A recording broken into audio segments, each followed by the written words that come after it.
the South Carolina Gamecocks back out at Founders Park for their midweek game against Gardner-Webb. It was a beautiful day, a beautiful night for some baseball over at Founders Park. We're going to join this game in the first inning. Gardner-Webb actually leading 2-0 early.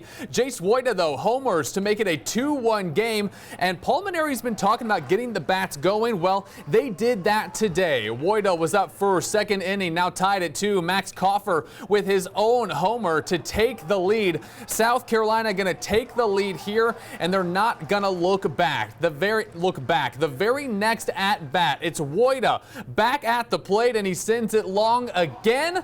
That's a solo homer. The Gamecocks take a 4-2 lead, and they are feeling good. Fast forward to the fourth inning now. Gamecocks lead by 2. 2 on, 2 out, and this time it's going to be Nathan Hall sending out the park to make it 9-4. The Gamecocks going to add 5 more runs after that, winning this game 14-4. They are now 9-0 on the season. Our Jared Parker was at this game and has more on the Gamecocks from Founders Park.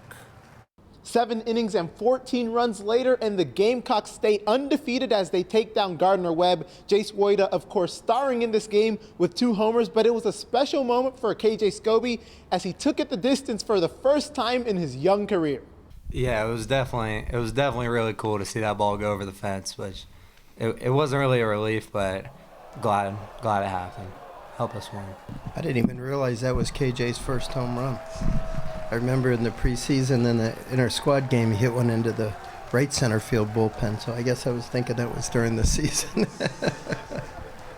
But he's going to be a really good hitter in this program, and he's already an outstanding ball player, so I'm glad he hit that first one, and hopefully there'll be many more to come. It sounds like you were a little worried coming into this game that your team might have been looking towards Clemson. Now that Clemson's up next, what's going to be your message these next couple days to them? Well, I was worried because that's all anybody in this town ever talks about is playing Clemson.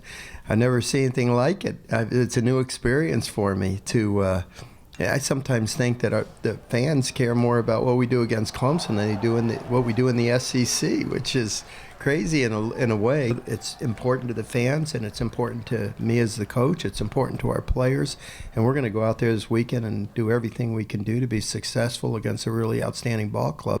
As you heard head coach Paul Maneri saying, he understands the magnitude of this rivalry with Clemson, despite the fact that there's plenty of baseball left to play after this 3-game series. Clemson will host the first one on Friday at 7 p.m. But for now, the Gamecocks move on to 9-0 and stay undefeated. At Founders Park, Jared Parker, Watch Fox Sports.